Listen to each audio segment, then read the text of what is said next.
Alors on a débuté le jardin il y a 30 ans. On a débuté pour voir ce qui pouvait pousser sur une terre très difficile. On a commencé à créer de la terre avec du compost et des paillages. Et puis petit à petit, on a commencé à tester des plantes. Et le résultat qu'on voit aujourd'hui, c'est le résultat d'essais de milliers d'espèces de plantes. Donc on va retrouver les vivaces qui durent très longtemps, qui peuvent durer 50 ans une fois qu'elles sont plantées, comme les hémérocalles ou comme les anémones du Japon. Des plantes plus fugaces comme les bisannuelles, ce sont des vagabondes qui vont se balader dans le jardin et qui vont se ressemer là où elles ont envie. Et puis les annuelles, comme les annuelles de moisson, on va avoir les coquelicots, les centaurées, les nielles des blés. Et ensuite les annuelles estivales, pour lesquelles il faut un peu plus de soin, puisque ce sont des plantes gélives, et qui vont faire la transition entre les vivaces qui ont terminé leur floraison en juin-juillet et celles qui vont commencer en septembre.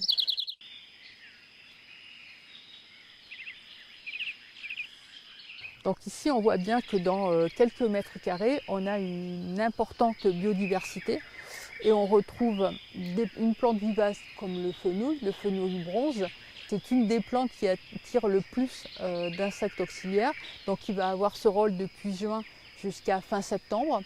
Et puis après, on a des petits mélanges où on fait intervenir des plantes sauvages comme cet aigre-moine, des plantes bisannuelles comme l'Anthemis tinctoria, donc qui se ressème tous les ans là où bon lui semble. Et là, elle est devenue plante compagne d'un très joli œillet. Et derrière, en complément, on a une sauge et qui va fleurir avec 1 mois et demi de décalage. Et puis en complément, les graminées qui, elles, se ressèment tous les ans. Donc c'est un stipa qui va se balader. Et ensuite, la nature va brasser. C'est-à-dire que la composition qui peut paraître un peu figée la première année va prendre de l'élan au bout de 3-4 ans et on va obtenir un effet beaucoup plus naturel. Ce qui me fait dire que le jardin d'ornement ne doit pas ressembler à un tableau qui ne bougera pas, où on va tout maîtriser, les tailles, les hauteurs, les couleurs, mais il faut attendre les surprises de la nature et puis les trouver bienvenues. Donc c'est un petit système, c'est un biotope et qui vit complètement en autonomie. C'est un guide qui va au-delà d'un catalogue qui n'aurait pas vraiment d'intérêt.